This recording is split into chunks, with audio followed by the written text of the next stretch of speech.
think this campaign did quite a bit to help people learn the Vilnius, but it didn't go too much into detail on what the city is about, and that is exactly why I'm making this video. I want to tell you everything you need to know about the city I was born and raised in, with hopes that one day you'll come explore it on your own and have yourself a pleasurable time. So sit back, relax, and enjoy.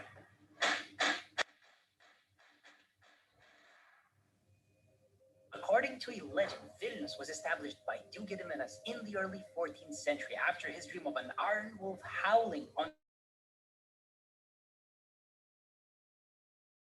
1323, and later in the same century became an important city as it was the capital of what was at the time Europe's largest country. It was a very tolerant city where Muslim Tartars, Lutheran German merchants, Jewish craftsmen, the Catholic Lithuanian and Polish elite, and pagan Lithuanian commoners lived side by side peacefully. As the richness of the city grew, more and more palaces, churches, and monasteries adorned its narrow streets. Its crown jewel, Vilnius University, was established in 1579 and became the primary center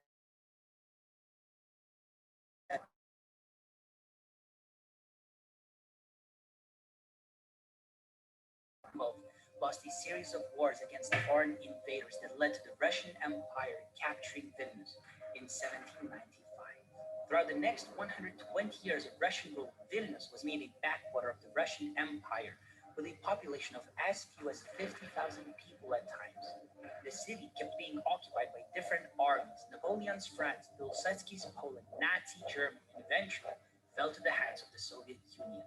The Soviet rule was a time of Lithuanian heritage neglect. However, Vilnius persevered, sustaining its artistic spirit, even while a lot of its historic buildings got abandoned and huge gray apartment blocks were developed.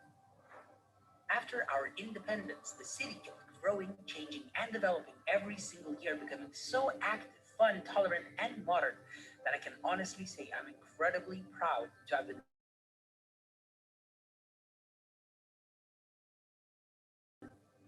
The city center of Vilnius consists of 5 major areas. The Old Town. It's one of the largest surviving medieval old towns in Europe that's developed over the course of many centuries, and thus it is a place where some of Europe's greatest architectural styles, Gothic, Renaissance, and Baroque, stand side by side everywhere you go. The Republic of Užhobis. The self-proclaimed Republic of Užhobis is our bohemian and artistic district. It's situated behind a tiny river and is full of tiny shops, restaurants, and even art galleries that are all so cozy you'll never want to leave. Šnipiškės. This place used to be one of the dodgiest areas of the city, but then it got redeveloped to our main business district. It's home to many banks and internet startups. Speaking of startups, the Financial Times has recently named Vilnius the #1 city in the world for attracting tech startups. Žvėrynas. This district is known to be the greenest area of central Vilnius, as it used to be a large forest where the noblemen hunted. Žvėrynas feels very different to most other places in Vilnius, as its architecture and atmosphere still resemble the old days. Finally, the New Town.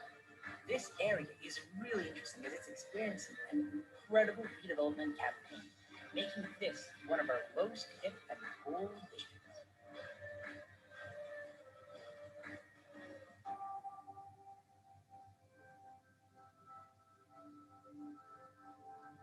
Vilnius is not a true international metropolis yet, but it's ethnically diverse. Around 65% of the people are ethnic Lithuanian, while 14% are Polish, 12% Russian, and 9% come from one of as many as 128 ethnicities that live here.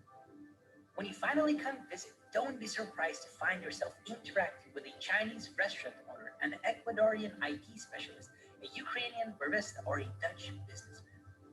Even though throughout my travels I met literally hundreds of wonderful people from all around the world, but my heart, it always takes me back to the people in my hometown, who might sometimes be a little cold or direct, but they're always honest. They are the people of the heart. They are my people. These days, Vilnius is a youthful and vibrant city full of incredible things to do and lots of beautiful nature, since well over half of the city's area is covered by greenery. In the city center, you can find gorgeous parks anywhere you go that are all very beautiful. Our city center is very much walkable from anywhere to anywhere, but we also have loads of transportation options, from car-hailing applications and taxis to electric scooters and two-story tourist buses too. I know you never expected this. Hot air balloons! I don't know if you know this, but Vilnius is one of the very few cities in the world that allow hot air ballooning in its skies. You can literally take off in the city center and fly all over the place, enjoying the gorgeous, gorgeous view.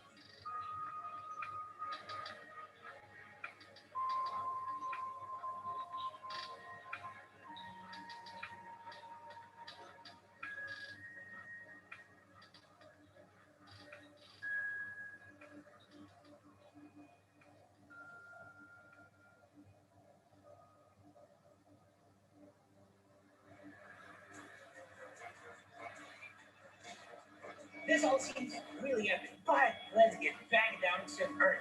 Even though we have all these awesome transportation options, but nothing beats a good old Soviet trolley bus that was cool even before Elon Musk invented his Teslas. A ticket to ride this tiny machine barely costs €1, and it's definitely worth your money. Trust me, I know.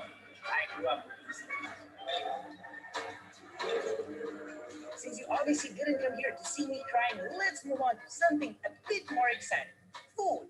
Vilnius is home to hundreds of restaurants, bars, and cafes that offer all foods and drinks your heart will ever desire. However, I must be really honest. Vilnius used to be a very affordable place back in the day, but after we got the euro, it became a little pricey. So even though we have all these amazing food options available, you might also want to look into trying some of our delicious kebabs. They're €3 each, and I mean, they could be worse. This, of course, isn't addressed to you if you're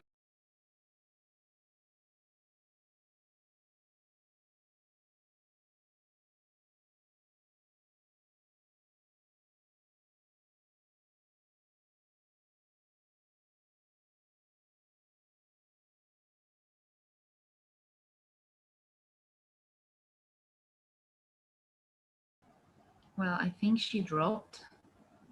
I think she lost the internet. Yeah, she lost connection.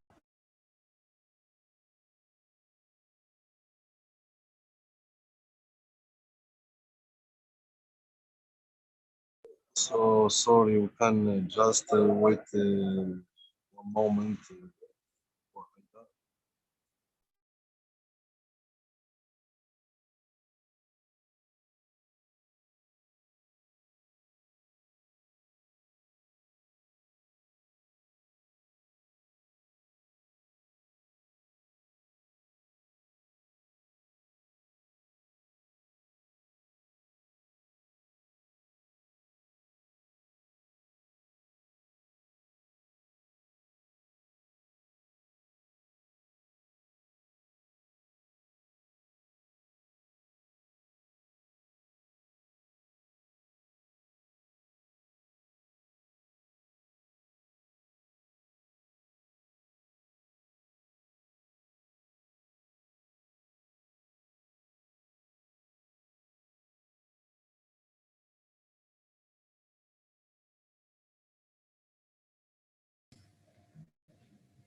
I think I just lost my connection. Yes, yes, we know, yes, no problem. Okay. And can I share my screen? Yes, sure. Okay.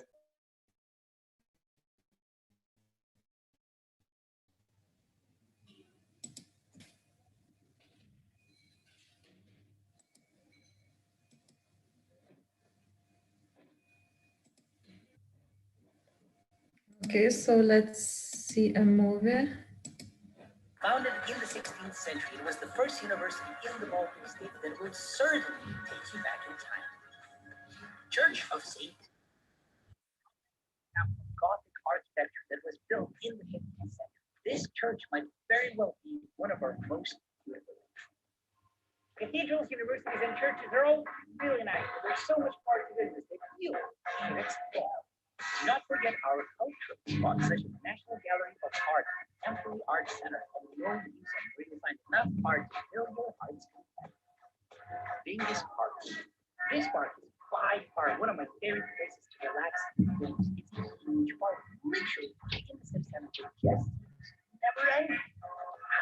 market. This local market was established well over 100 years ago and is visible TD Tower. Standing at 326 meters above the ground, the TD Tower is the tallest construction in Lithuania. It features a rotating cafeteria giving you a 360-degree view of the whole city. I don't know if you know this, but a large part of HBO's award-winning Chernobyl was built in this tiny on a taste of Soviet-led apartment architecture. This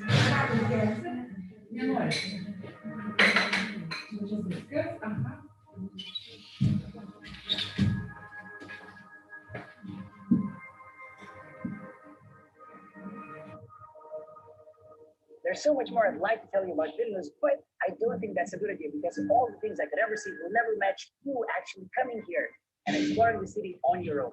Do it, let you as soon as you can.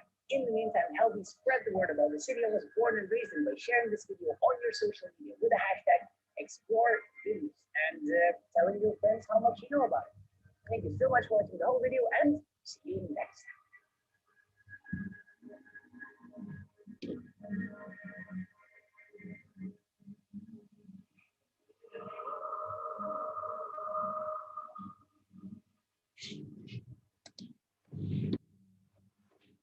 Okay, so have you ever been to Vilnius?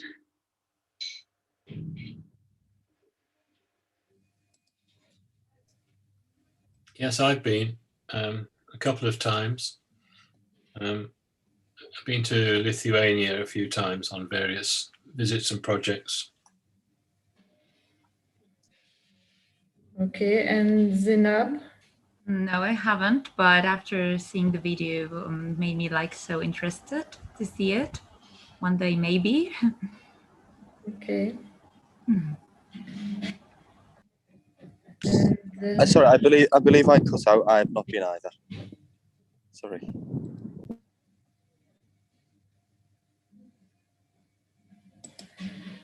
okay, and now I will put a link for a Slido connection, and maybe we just play a game or just give reactions. Just a second. And I have a slide too about Vilnius. If you will, that I share it with you. It's okay.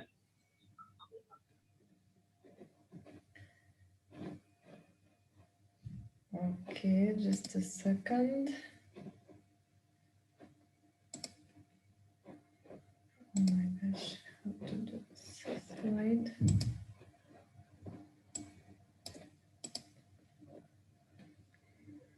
Just a second. Okay, so now you have to put number. Do you see on my screen? I will share. Okay, do you see the number 210356? Yes, I've got that. Okay. And now can you answer for me which city are you from if you had joined the Slido?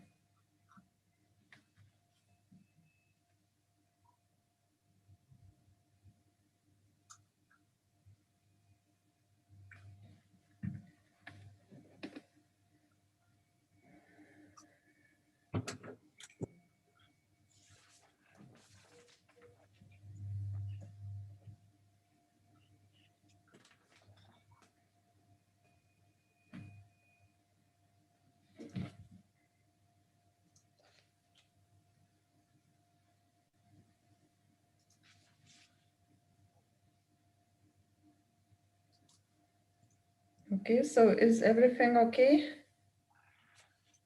I'm just getting there.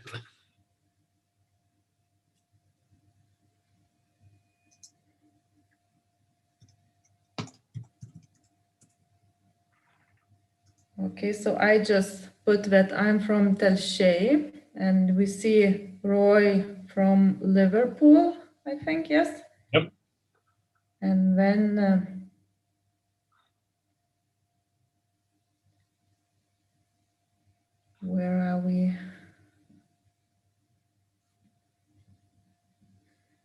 what cities are more?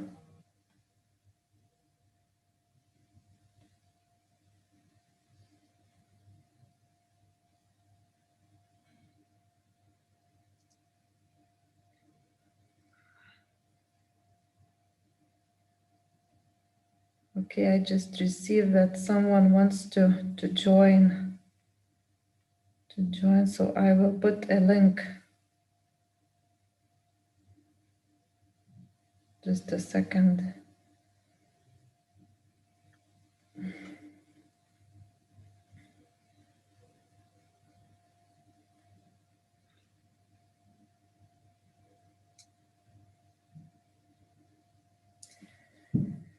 Okay, and Zenaib from Cairo, Egypt.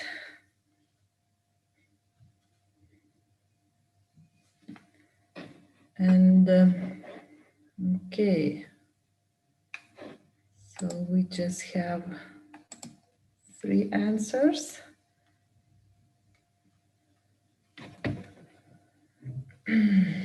Okay, so the second answer is how old are you?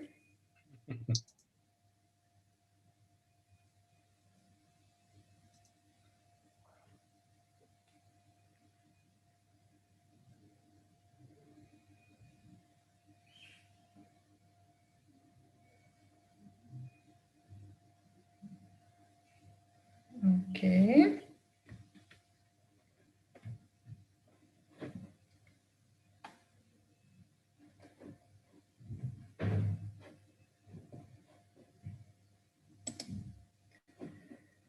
And what did you learn about Vilnius?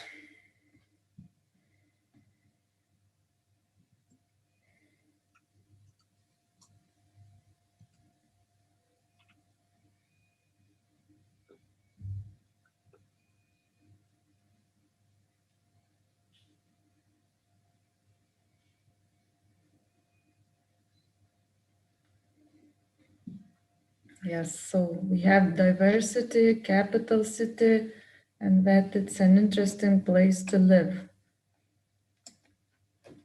Okay, so I think that Sylvia is connected to audio. Silva.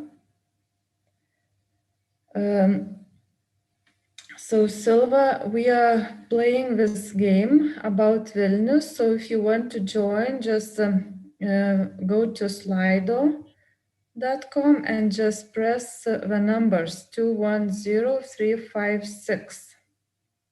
And we are talking about the capital Vilnius of Lithuania. Okay. Okay, and that it's also a beautiful old town. Okay, and the next question, what is needed for the digital city?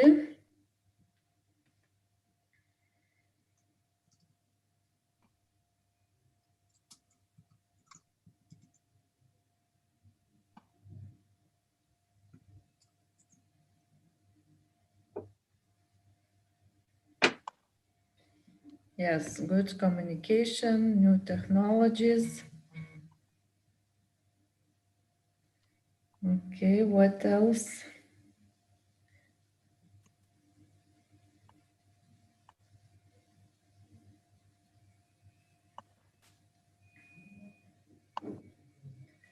Technologies, yes.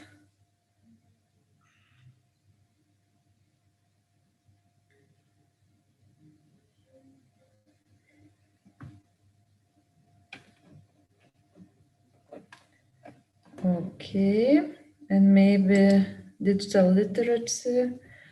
How the future cities will look like, in your opinion?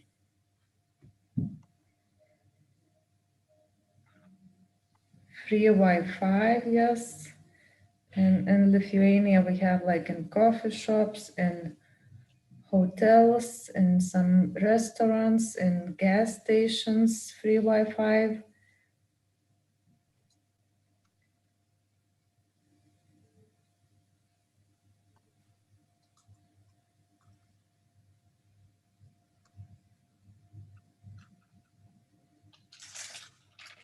Yes, no traffic, human-centered, more robots around, smart city.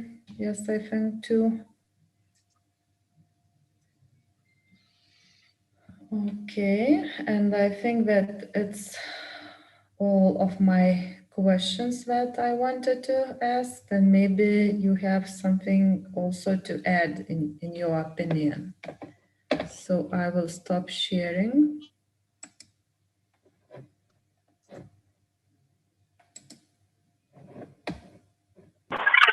Hi, it's Johnny. Can I ask a question, please? Yes, yes. Uh, how how has COVID affected the feel in the city? As many things, I know COVID's obviously affected so many people, but is there any specific effects that you want to mention around your the city? Yes, we got affected in many towns in Lithuania. We got closed. And as I work in museum, our museum also got closed. So many people got like fired from museum. And also we do not receive right now many income from visitors. So I think it's also really bad for not visiting in cities and for tourism and for all people around Lithuania. Thank you very much. You're welcome.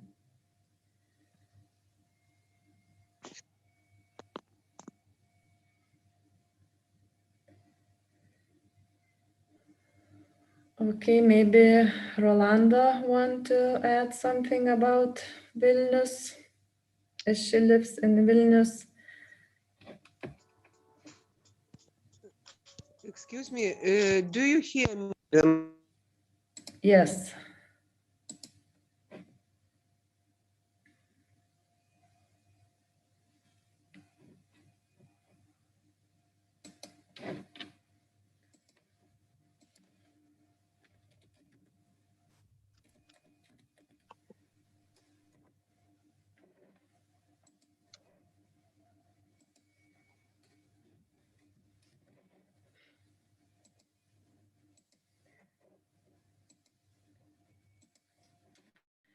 Yes, and in the chat, I will add about our museum. It's like a virtual tour. So if you will have free time, so you can look around. It's an open air museum with 16 like old buildings. They were took from old towns, and they are original ones. And we have also some animals who live there, like horses and sheep and some rabbits. So it's like open air exposition, and it's museum.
Like that.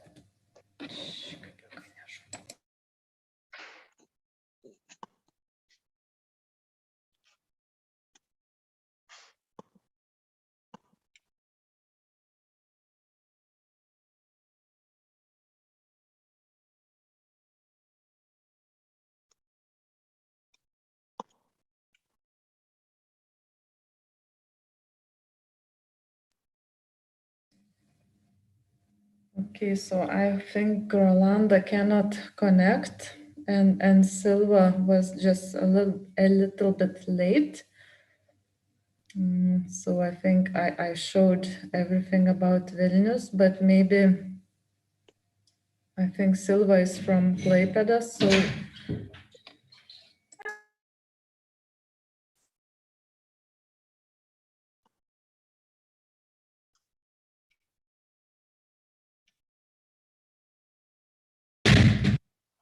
what do you think, Silva? Can you add something about Klaipėda? Do you think Klaipėda is a digital city too? Yes, of course, I can talk a little bit about Klaipėda. I think Klaipėda is much more better than Vilnius. Sorry, Vilnius citizenships, but I like my city because Klaipėda is near Baltic Sea. We have very nice nature around. We have sea, we have beaches, and also we have many international students because Klaipėda is an educational city. We have about 5 maybe high schools here in Klaipėda. Also, I hope what Klaipėda is people living in Klaipėda, we are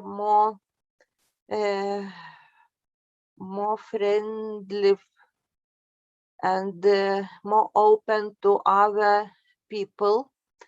Why? Because Klaipėda is port, and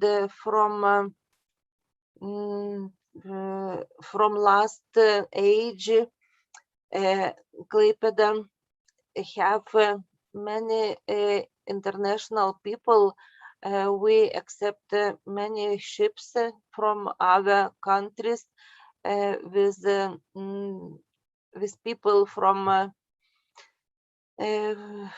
other continents, not just from other countries, but from other continents. And this is the reason why Klaipėda people, we are more open for other cultures, because during Soviet time we live also in intercultural society. We met each day people from different religions, different color of skin in our city, in our streets, in shops, in restaurants, everywhere. And this is I think this is reason why Klaipėda people we are a little bit different when people from other cities from Lithuania. Of course, Vilnius is capital. Vilnius is big, and Vilnius is a very intercultural city also. But Lithuania is a small country. We have many small towns, small villages where people live very close each to other, and we are not open to other cultures. This is big problem, I think, in our country. So this is what I can to say about my city. Maybe you want to ask me something about me and about Klaipėda. Thank you, Silva. Thank you, Aida. I think I have a question about the celebration of Vilnius Capital of European Culture in 2009. Can you tell us something about that, about this event?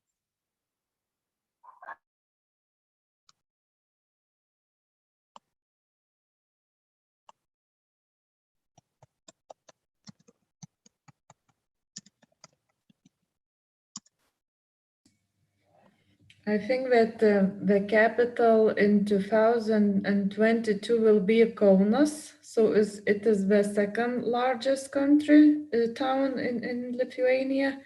And it was earlier, it was the capital of Lithuania. So we are waiting also for more cultural events at that time. And I think it will be nice because it's also really old and beautiful city, Kaunas. Yes, it's the second largest from Vilnius. Vilnius is capital, but Kaunas is the second one. Vilnius was the capital of European culture 12 years ago. Yes, but I think in 2022 it will be Kaunas, the capital of culture. I know what Klaipėda this year is the capital of youth, something like this. Yes, Kaunas is European cultural capital next year, 2022. Yes. A year ago, my home city of Vilnius called. Yes, and I will put a link if you would like to. Okay, here, and you can see a little bit what will be going on in Kaunas in 2022. If it will be no COVID again in this time. We hope so.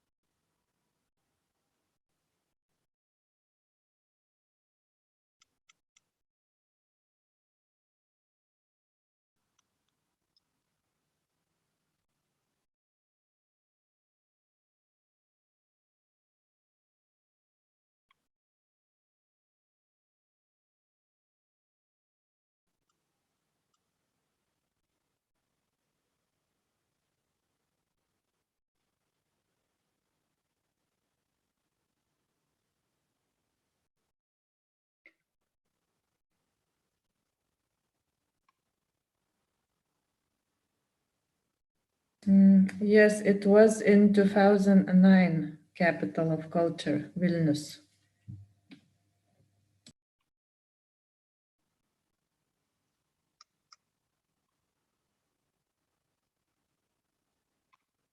This year in 2021, Klaipėda is capital of a European youth.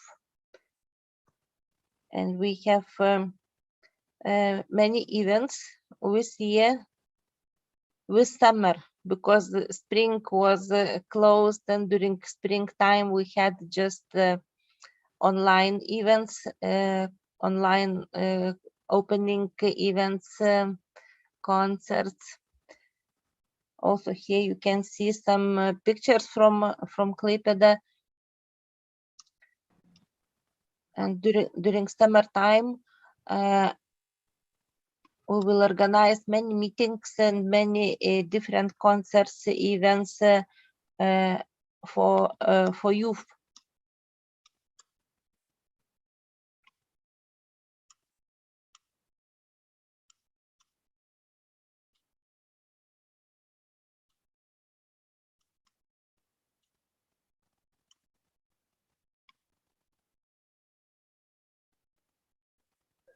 So thank you for your presentation. Can we start now with Alexandria?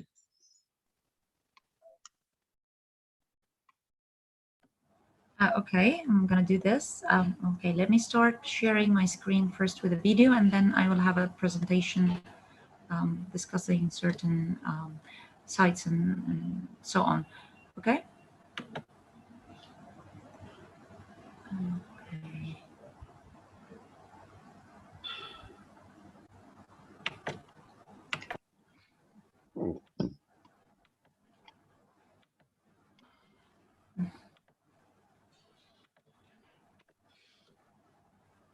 This video might take like 10 minutes, and then I will follow it with a presentation.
Okay, thank you. Let me stop sharing. Okay, first of all, before moving to my presentation, I would like to ask you all how many of you have visited Alexandria before? I guess Roy? No. I haven't visited Alexandria. It's one of those places I've always wanted to go because I've always had a very romantic vision of the city after reading the Alexandra Quartet by Lawrence Durrell. Yeah. And being one of my favorite books. So I've been fascinated by Yeah. You should. Oh, I know I should, yeah. Yeah. That's cool. Okay, who else can tell me something also from what you have seen from the video? Okay. I was in Alexandria 5 times before. I know it very well. I love it. So. And how do you feel like from the first time, or what the first thing that came to your mind when you came in contact with Alexandria? When I was there when I was there for the first time, I am speaking Egyptian, not Arabic, not Moroccan dialect. So people, I don't have any difficult to communicate with people and with the population, the hotel. So that's cool. What about the diversity or the general attitude of the city? Have you felt that it has different faces, for example, or it merges between different cultures?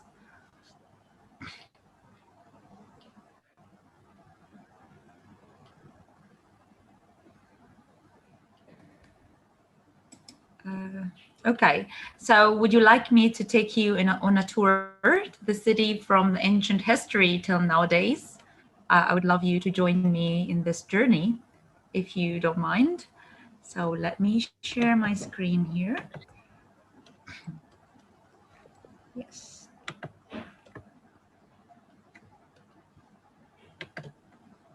So this is Alexandria, and it has been called by its locals the pride of the Mediterranean, mostly because all the nations, or the ancient nations, especially nations coming across the Mediterranean Sea, has passed through Alexandria, Egypt.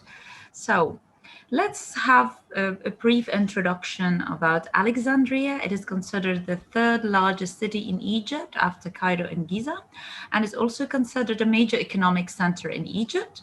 And it's also a largest seaport, serving approximately 80% of imports and exports. And also it's an industrial center with its natural gas and oil pipelines coming from Suez, another city across the canal.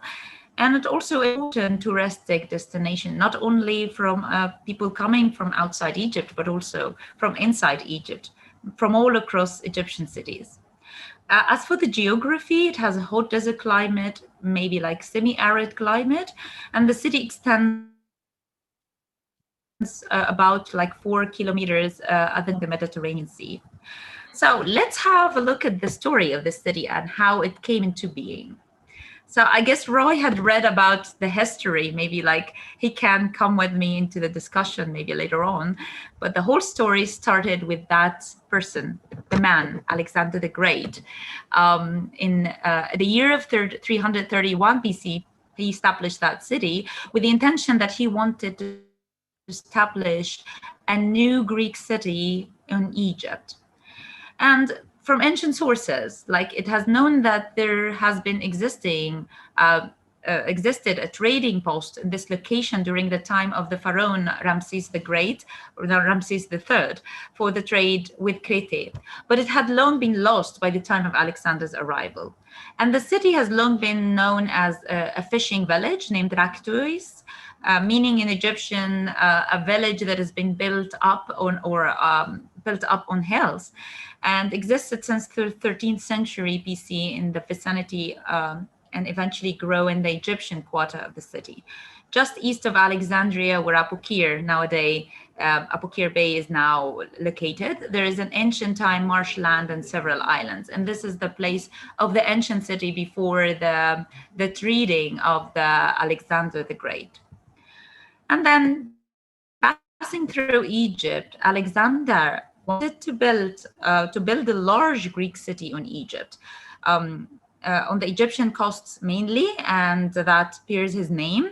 He chose the site of Alexandria, envisioning the building of a causeway to the nearby island of Pharos that would generate 2 great natural harbors. And he wanted Alexandria to supersede any older Greek city as the Hellenistic center in Egypt, and also he wanted it to be a link between Greece and the Nile Valley. A few months after the foundation, Alexander left Egypt and never returned to the city during his lifetime. Later on, Alexander's vicary, his successor Cleinias, continued the expansion and then came to Egypt, bringing Alexander's body with him to be buried into Alexandria.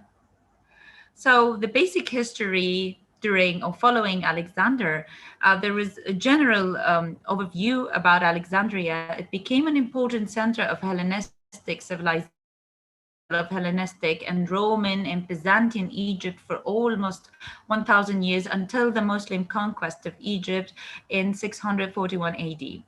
And then at the 18th century as well, Alexandria became a major city of the international shipping industry and of the most important trading center in the world. It is profited from the easy overland connection between the Mediterranean Sea and the Red Sea, and the lucrative trade in Egyptian cotton used like between Europe and Egypt. It was a linking point at that time. It has been best known for along the past by the Alexandria Lighthouse or the Pharos. Even though that lighthouse has been destroyed long ago, however, Alexandria is still known by that monument until nowadays. And it's also known by its famous library, the Great Library. Nowadays, it's the Library of Alexandria, but this is the one that is used to be existing during the time of the Romans or the Ptolemaic kingdom. It has been established and it is said to be like destroyed by an earthquake. It has said to be like 100 meters in overall height and one of, sorry, not the Bibliotheca. It has said to be like one of the greatest places of scholars, that where different scholars used to be affiliated to that library ancient time ago. Nowadays, that library has been rebuilt, but with different shape and with different content, but on the vision or on the relics of the Great Library. And then as well, the obelisk of Alexandria, also known as Cleopatra's Needle. However, those needles has been transferred both to Europe and mainly to New York and London around the years of 1877. And then during that time, Alexandria was the second most powerful city of the ancient world after Rome. Then let's have a historical overview. Alexandria has witnessed different historical eras and with different nations as well who had traded into that land, starting from the Ptolemaic era, from Ptolemy I, or Suter, as people used to call him at that day, at those days. So as we have mentioned, that following Alexander's death in 323 BC, his general Ptolemy Lagidas took possession of Egypt and brought Alexander's body to be buried into Egypt. And Ptolemy at first ruled from the old Egyptian capital of Memphis. Nowadays, Memphis is called Minf and is located in Giza. It's not in Alexandria anymore. And it has the relics as well of the old buildings still located there in Egypt. Inheriting the trade of the ruined Tyre and becoming the center of the new commerce between Europe and Arabian and India in the Indian East, the city grew in less than a generation to be larger than Carthage itself. In that century, Alexandria had become the largest city in the world, and for some centuries more was the second only to Rome. It became the main Greek city of Egypt with an extraordinary mix of Greeks from many cities and backgrounds. Following the late Ptolemaic era, Alexandria was not only a center of Hellenism, but also a home for the largest Jewish community in the world. The Septuagint a Greek translation of the Hebrew Bible was produced there. Alexandrian Greeks placed on emphasis on Greek culture in part to exclude and subjugate non-Greeks. Also, law in Alexandria was based on Greek. One of the earliest well-known inhabitants of Alexandria during the Ptolemaic reign was the geometry and number theorist Euclid. And as well, we must not forget that many scholars had passed through Egypt, including Herodite. He was also a Greek scholar who came to Egypt to be educated into Alexandria as well. Then, following the Ptolemaic era, with the last queen in the Ptolemaic dynasty was Cleopatra, when it was the transition from the Ptolemaic era of the Greek reign to Egypt to the Roman era. And then the Roman era is split between two parts. It's the Roman annexation. The city passed formally under the Roman jurisdiction in 18 BC, when Cleopatra and Julius Caesar de-allied together in 447 BC. And the city was besieged during that time and by Cleopatra's brother and rival. From the time of the annexation onward, Alexandria seemed to have regained its old prosperity. However, on 115 AD, Alexandria was destroyed, and it was faced another attack by Emperor Caracalla, who visited the city with over than 20,000 people, with an army, with people who died there in that battle, was like over 20,000 people. In the 3rd century AD, Alexander's tomb was closed to the public, and we will know why that was done, because it was the earliest Christian missionary to Alexandria, which like prohibited any kind of practices that can be referred to as paganism. So we can call it the late Roman and Byzantine period. Alexandria acquired a new importance as a center of Christian theology and a church government.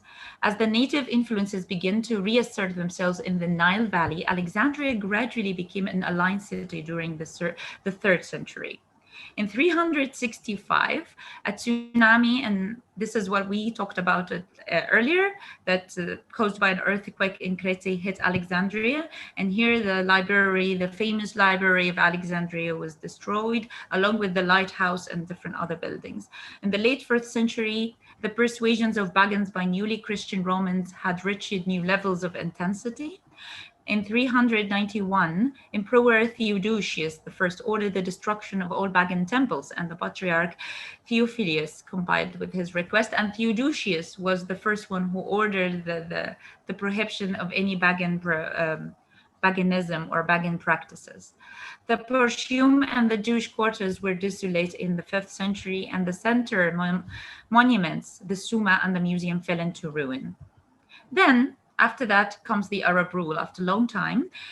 Before the Arab rule, it was shortly taken Alexandria by the Kushuru II, king of Persia, and then came the Arab conquest in 641 BC AD on the hand of General Amr ibn al-As when he invaded Alexandria, or invaded whole Egypt, and also turned the capital from Alexandria to another place called Al-Fustat in the central heart of Cairo. However, the city was governed by another Arab leaders called Utbah ibn Abu Sufyan, who strengthened the Arab presence and built a governor's palace in the city between like 664 to 665. And then the Byzantine fleet recaptured the city at 645, but it fell for good the following year. In the year of 1365, Alexandria was brutally sacked after being taken by the armies of the Crusaders. And then in the 14th and the 15th century, Venice has eliminated the jurisdictions, and its Alexandrian warehouse became the center of the distribution of spices to the Portuguese Cape Route, to open in 1498. And then the lighthouse was destroyed by an earthquake in the 14th century again. So let's get a look at the city's famous cityscapes. I will start with the ruins, the one that has been holding its presence from ancient histories till nowadays. Here it is the Qaitbay citadel that has been established in 1480 AD at the relics of Alexandria Lighthouse. And also it is said that the stones that remained from the rubbles of the lighthouse was used to build this citadel, and this citadel was owned by a Mamluki leader called Qaitbay. And here is the new version of Bibliotheca Alexandria, or the Library of Alexandria. It was built on the vision of a new library of Alexandria, but contains nothing from the ancient library. And here as well the Pompey pillar. And the Pompey pillar, it is considered one of the ancient wonders of the world.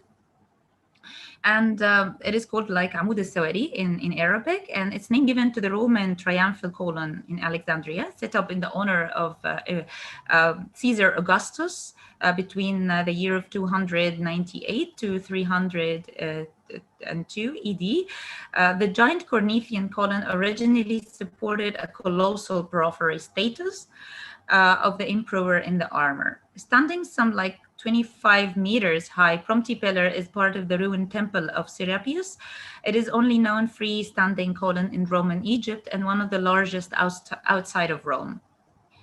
And then here, one of the most famous places or ruins in Egypt is called the Catacombs of Qom al-Shuqafa, or the Necropolis of Alexandria. And this also considered one of the 7 wonders of Alexandria. Why? Because it consists of a series of Alexandrian tombs and archaeological objects of the pharaonic funeral cult with Hellenistic and early Imperial Roman influences. Due to the time period, many of the features of the Catacombs of Qom al-Shuqafa merged Roman and Greek and as well Egyptian cultural points. Some statues are Egyptian in style, yet wear Roman clothes and hairstyle, whilst other features share a similar style. Here as well, we have the Roman triumph, or the Roman amphitheater, which is also another theater built back in the 4th century AD, and it is located in Qom al-Dikka district. And it is referred into by many Arab historians as well, including Ibn Nawar. It is also known as those kind of theaters used to be built in ancient Rome. They were used for events such as gladiators, combats, and venations or executions. Another also monument or relics in Alexandria is called the Temple of Taposiris Magna. And this temple was built in the Ptolemaic era and dedicated to Osiris, which finished the reconstruction of Alexandria. It is located in the Abusir, the western suburb of Alexandria in Burj Al Arab city, and is considered as well one of the most ancient relics in Alexandria as well. And let's move to the religious diversity. As we've seen from the ancient history that Alexandria has been the home of many religions, including the Jewish, the Christian, and the birth of the Judaism, Christianity, and Islam.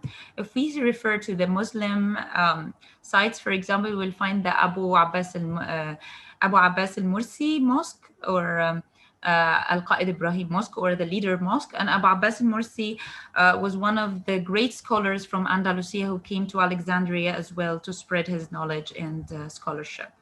If we come to Judaism, for example, it is the Eliyahu Hanavi Synagogue, or the Prophet Yahweh Temple. It is also located in Alexandria, and it is in Prophet Daniel Street. And this place as well used to be a merging both between Jewish and Christian and Muslims as well during the 30s, 40s, and 50s of the last century.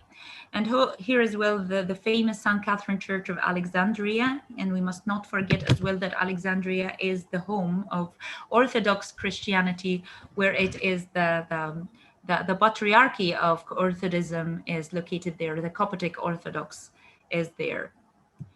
When it comes to palaces and museums, Alexandria as well is so rich with palaces dating back to Muhammad Ali, or the Ali or the Alian dynasty, or the family. There's the Muntazah Palace overlooking the Mediterranean. It's one of the most famous political building or political receptions where many political events is still held there. And we have also Fawziya Fahmi Palace, is one of the one of the ladies, rich ladies that is used to be living here, is also overlooking the Mediterranean. There's also Ras al-Tin Palace, also one of the most famous palaces of King Farouk, and used to be a resort for the family there, the royal family in Egypt during the 40s.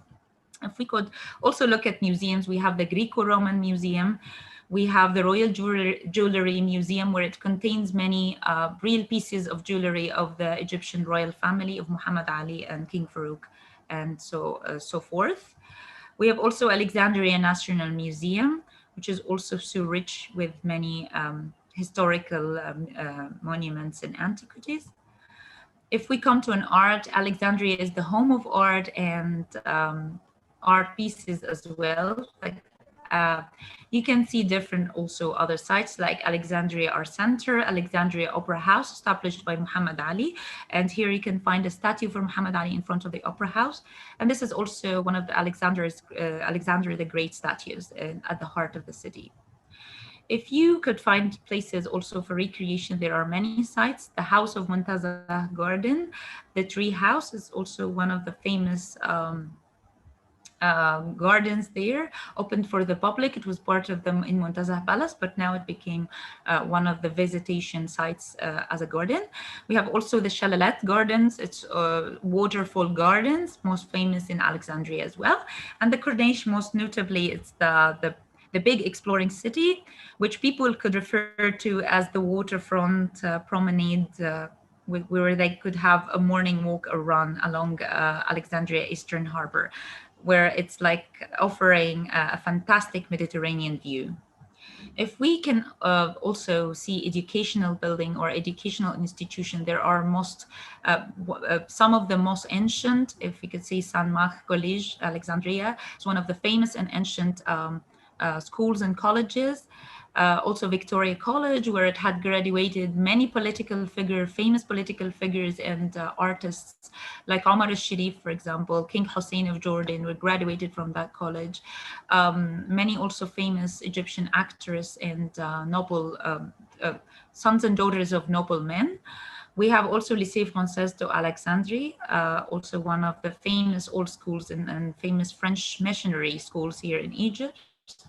We have also Alexandria University, one of the colleges that is established also by the dynasty of Muhammad Ali. It was called Ibrahim Pasha University, but then after the new revolution of the military in 1950s, where it was turned to be Alexandria University, and has many faculties and colleges that to be recognized all over the world. We must not forget as well the Arab Academy and also many other well-recognized and well-off educational institutions based in Alexandria. Here also the famous ports and roads. We have Alexandria Harbor, most famous. We have Burj Al Arab International Airport. It's also one of the most famous airports in Alexandria and also in Egypt. We have Masr train station. Masr train station is also second train station being located in Alexandria and one of the oldest one as well.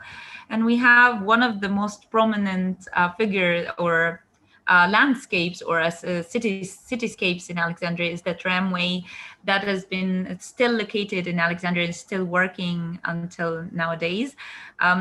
You know that tramway was also in Cairo during the time of 50s, 60s, but now it has been disappeared from Cairo, but it's still in Alexandria. You can see the tramway still working there. And that's it. Thanks for watching, and then I leave the floor to you to say what have you learned and what would you like to do even after you've been moved in a journey through history. And I hope I'm not talking so much. I would leave the floor to you now to reflect on what do you think and what are your hopes and expectations if you are to visit Alexandria.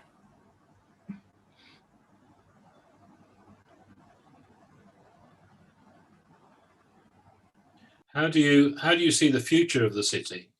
I mean, we've had quite an upheaval over the last decade, politically, and where do you see Alexandria going, especially internally in its relationship as a like the third city to Cairo? Well, actually, I could see that Alexandria is so rich, diverse city with different cultures. And I don't really think it would be different than other cities in Egypt in terms of politics when it comes to politics. I think we share the same challenges and the same political route that the whole country is following. However, the city is still also suffering from different other challenges like the climate emergency and many pollution or crises. So this in this city, like we could see like many activists, young people who are trying to speak about this. Many young people also are leading enterprises, social enterprises and smaller initiatives to clean the beaches or to approach the topic of climate change. However, in terms of politics, I see that Alexandria is more open than any other countries to the world and to the Mediterranean, especially in terms of politics. They're open for dialogue through different projects. They're open as well based on to their backgrounds.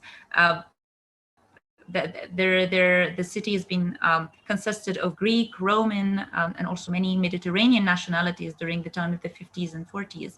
So people raised and grow up with these mix of culture into the texture of society. So in terms of politics, Alexandria, I see it as the most open and prone like to have more interculturality within politics as well.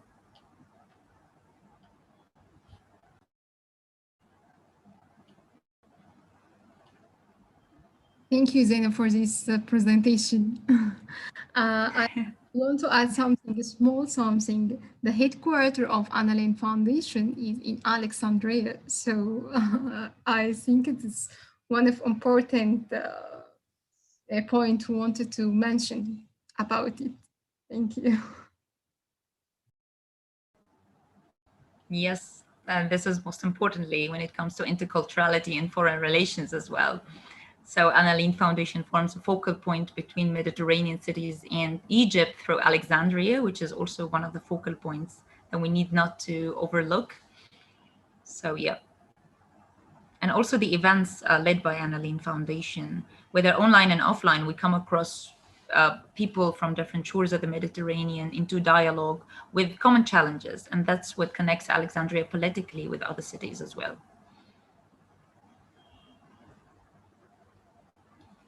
So Roy, like I'm interested to hear about your background and in what made you like interest in reading about Alexandria, since like you've read that through history. So could you just share with us your own experience even through reading? Where do I start? I mean, I think, I mean, for me, growing up in the industrial Midlands of the UK, places like Alexandria, and particularly Alexandria, not so much Egypt, it seemed to me, and it's what you just said really, how Alexandria culturally has always seemed to engage more with Europe and because of trade, because it's a port, it's like my hometown here now of Liverpool. So I had a romantic vision of Alexandria. It was the same for me, so very different.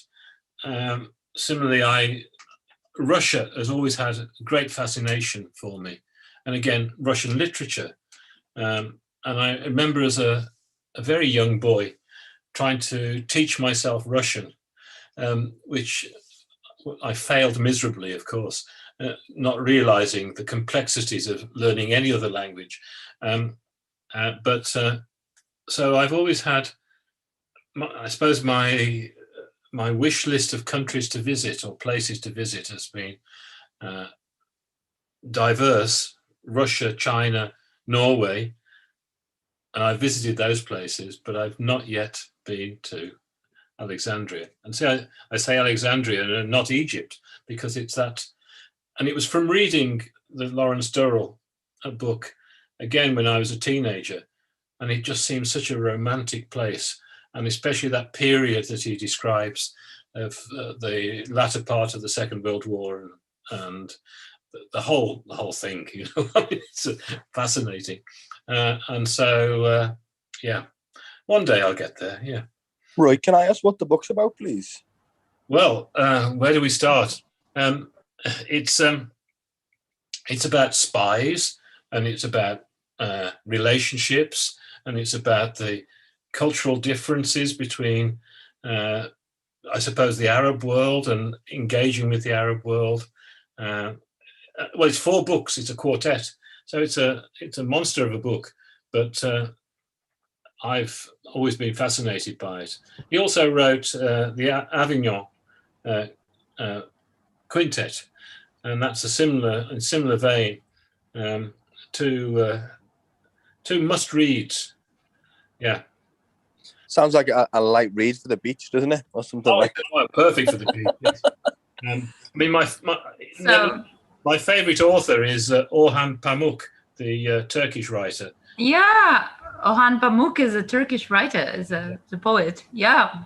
I mean, look, like, are you agreeing with me that literature is a means that can take us to different other cultures without even moving to that? Because I come from a literature background as well. I studied English literature, and I see that as well. If you would like to learn about a culture, that you need to read the literature. Maybe you can travel through the book. So, well, do you agree with that? Definitely. I mean, that was for me the experience of Russia.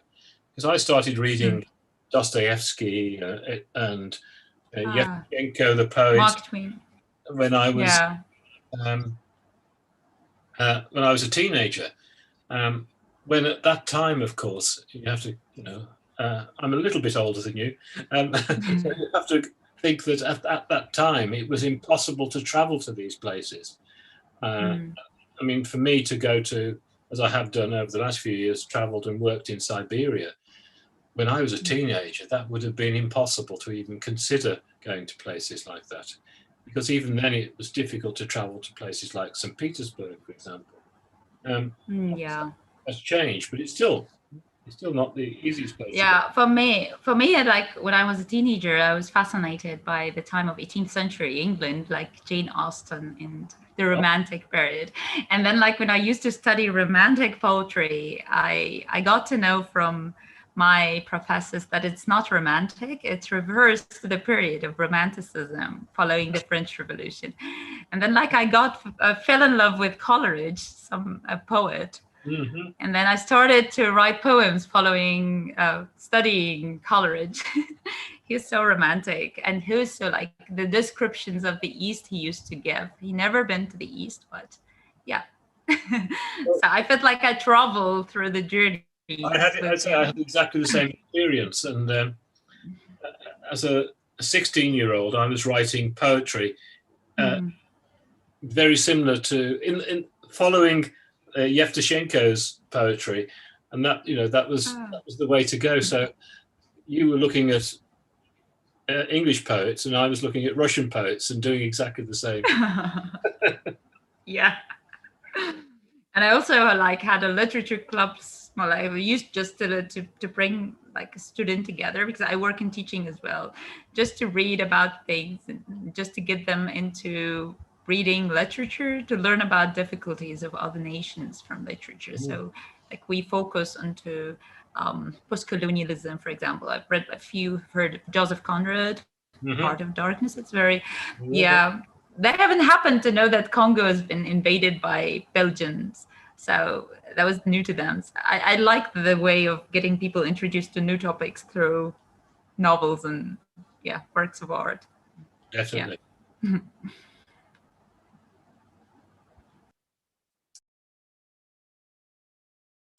So I guess, like Myrna, you are from Alexandria. I come from Cairo, Egypt, but like I made the presentation. I collected different data. I've been to Alexandria like every year of my life, but I'm not living there. I guess, Myrna, you are based there. If you'd like to add anything, or just to describe some parts that is so dear to you in Alexandria, that reflects a personal vision for you, that is used to be a favorite place for you. So you can share that with us.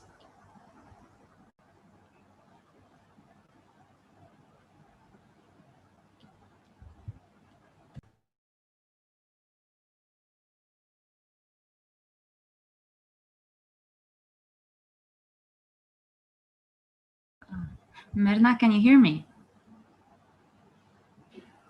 Okay, guys, would you like to add anything, or would you like just to ask me anything about the presentation or the city or anything? Maybe you'd like to know about that. Maybe you can Google things. I can share with you also some of the, some of the resources. Yeah, of course. I would like to, yes, to say that Alexandria is really nice city and just a big city with nice food, maybe it has. And I saw on your presentation that it still has many like old cars. Do you use like bicycles or something like in order not to use cars in Alexandria? Sorry, could you repeat again, because your voice was breaking in some part of your I saw question. that in your presentation that you use like many old cars, and maybe you like do some walking or just bicycle things, or just doing some other things besides like using cars. Yeah, I think it's a problem in whole Egypt, like it's the traffic. And yeah, it could be possible if we can raise awareness around this. And many, it's there, like many young people, like they go on bicycling or riding, like in days of the week, like to tell people to use their bikes rather than cars. But older generation are still like having the same mentality of using their cars, even older cars, as you mentioned. Many people like not interested that much of having or getting the most updated version of the car, the latest model of car here in Egypt. Sometimes their situation, they had that car like 30 years ago and they still own it. So the financial situation wouldn't allow for a new one, or getting into a loan, for example, to buy a new one. So that's why, like, you can see all kind of models, older with the new ones. And do you have like electricity cars? Like in Egypt, no, it's only gasoline cars, and the other one is working with benzene or petroleum.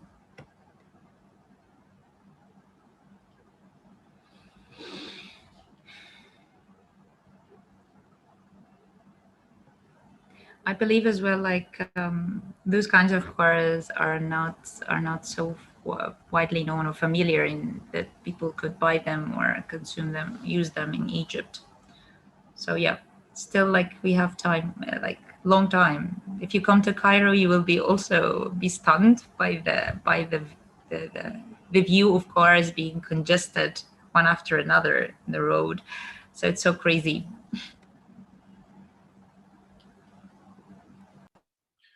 Yeah, I think it's with the change to electric cars.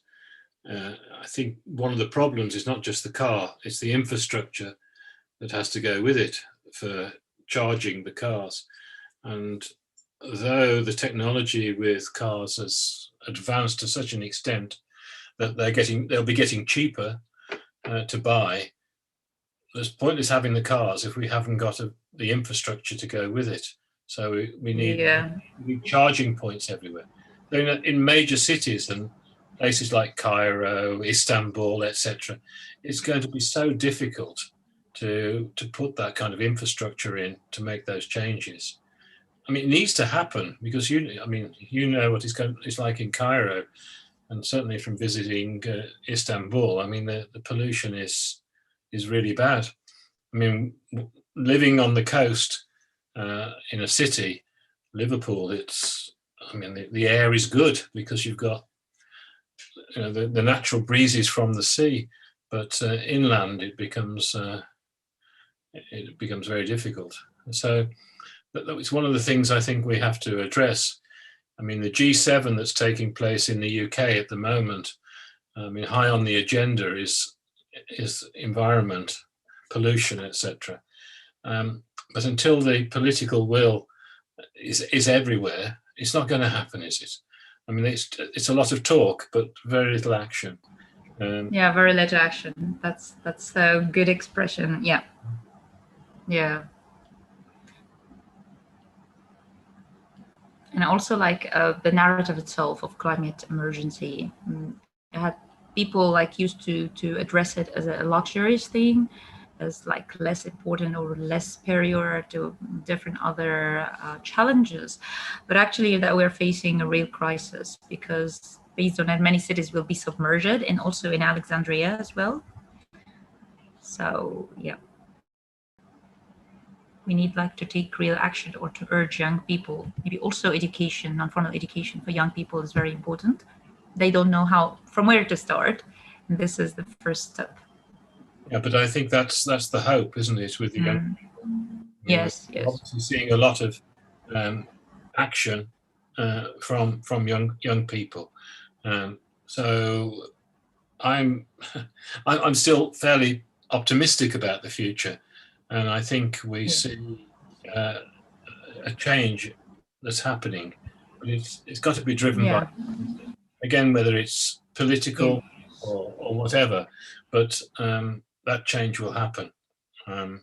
It has to, as you say, we've got to do something about it. So our current politicians, both in Egypt and the UK, aren't going to do anything about it. So we need a climate revolution for it to happen. Yeah, that's true.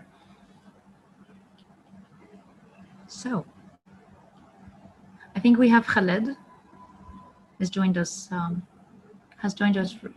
I guess. Hello, Khaled.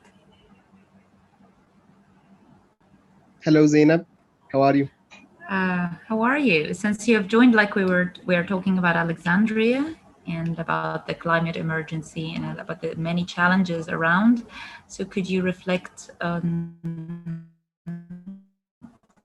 give us your opinion, or what comes to your, just you can share your views with us. Okay, so I guess recently it hasn't been that much of a change. Like I've only been living in Alexandria for like 5 years now, but the first 3 years were like extreme in some kind of word. Like winter was so much rain, heavy rains. Also, the summer was hotter than I could remember in the past. But I guess now it's kind of, I don't know if I got used to it, but it seems normal now. So I don't know if is it the climate, or is it me, like I'm getting used to the way it is now. So I can't really reflect on the topic now, but I can see that the government is doing some preparations for the upcoming weather changes. Like they are trying to put like build the like a cement wall or cement blocks in the shore to prevent further like I can say decay of the shore by the waves or something. In many places in Alexandria, and there are the most recent thing is that they have built like I don't know what to call it, but it's like some sort of a wall or a cement wall, or also in the middle of the sea to prevent the decay of the Qaitbay Castle from the waves. And I have heard that if they didn't do it, it would have been the end of the Qaitbay Castle. So the government is doing well in that matter. Yes, I guess I don't really witness like or like see much of a change in the weather, but I guess that's the human nature to adapt.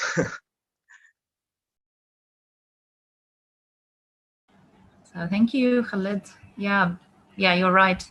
But actually, like we need also to think of an action, how to turn all that talk into a real action, a real implementation.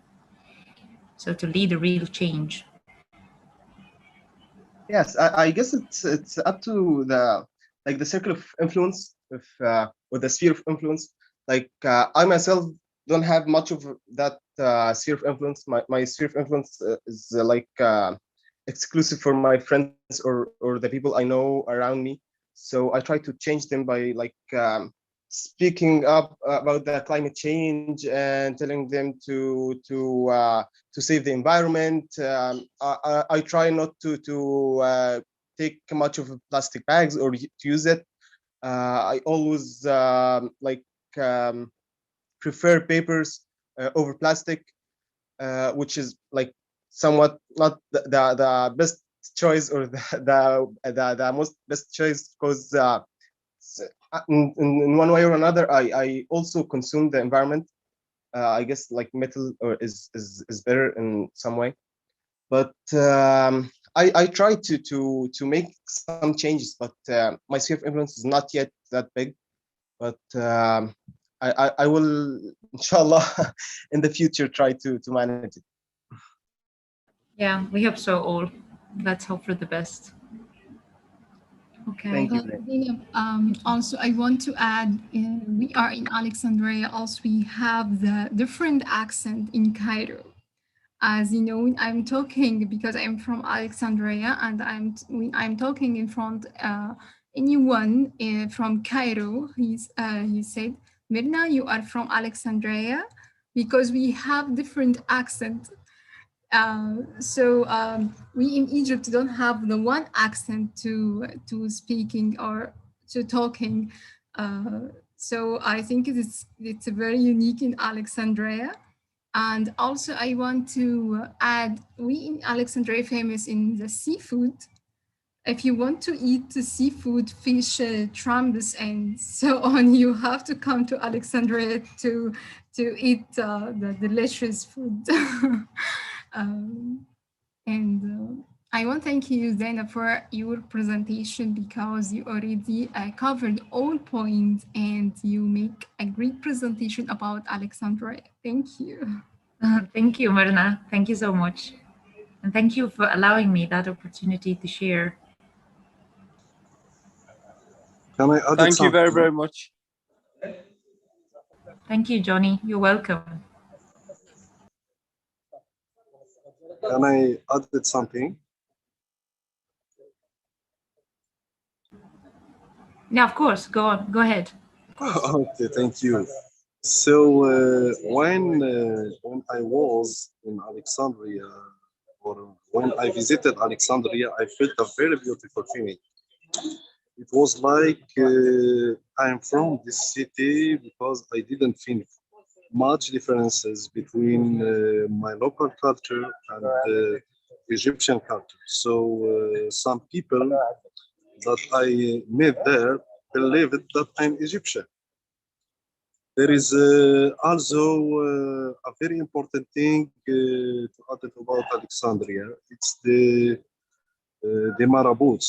I don't know what can I translate it in English, but saints persons, imams. Shiyukh, yes. Yes. The Moroccan, after Islam, when they make their trip to Mecca, so throughout Alexandria, they go throughout Alexandria and Suez. Some of them stayed in Alexandria, which explains the existence of the Moroccan marabouts there, for example, Sheikh Abdel Abbas Morsi, for example. It's in Alexandria, no? He's in Alexandria. He's from Andalusia. Yeah, he's a famous Sufi scholar. Yeah, Andalus. Yeah, following Moroccan. It was Moroccan. Moroccan ruling, yes, in Spain. Yes, exactly. So it's very important to say also that the migration of people from different cultures, it was religious too. reduce immigration.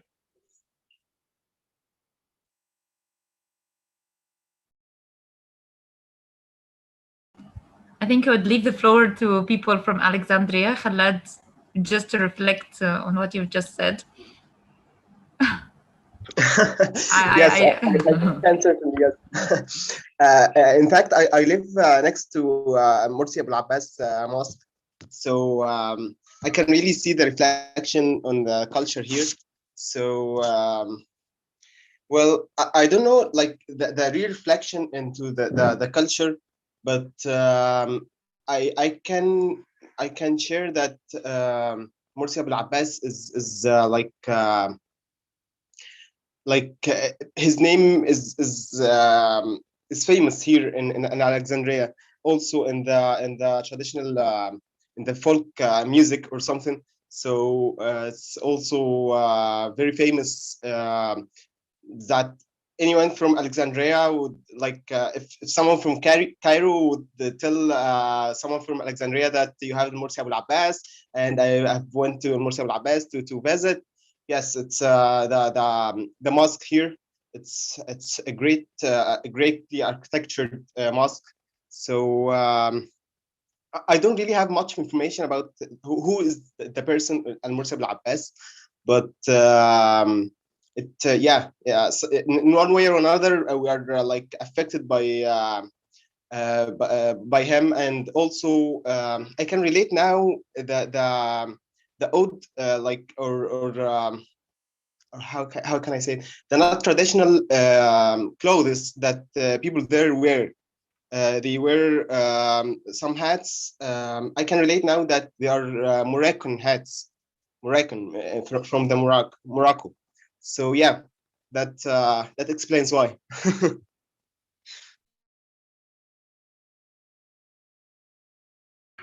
Thank you, Khalid, for the information. Thank you, Johnny.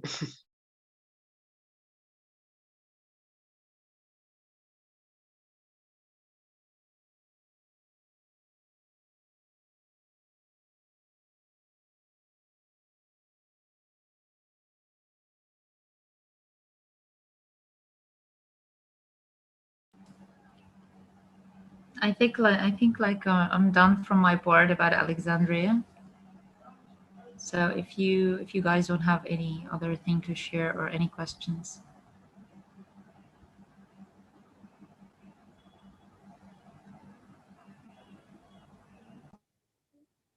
I just will send some pictures from this meeting on email, and thank you, Zinab, for your presentation. Thank you, Aida, and thank you also for your presentation about being honest.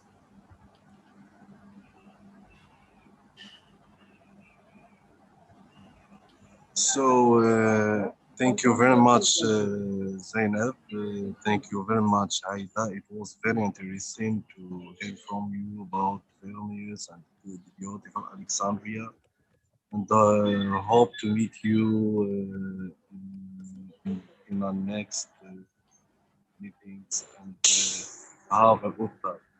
Well, it will be a pleasure, and to be honest, like it has been a great thing, like to share with you some thoughts like that, and also to share parts of our culture. And then, like when we moved from culture from the cities to literature, where it has been a gate to learn about cities, it was a great report, and I really enjoyed that. I felt like I traveled to different places through that Zoom meeting. So maybe we can do many webinars like that in the future. It would be so great. I'm so interested in that.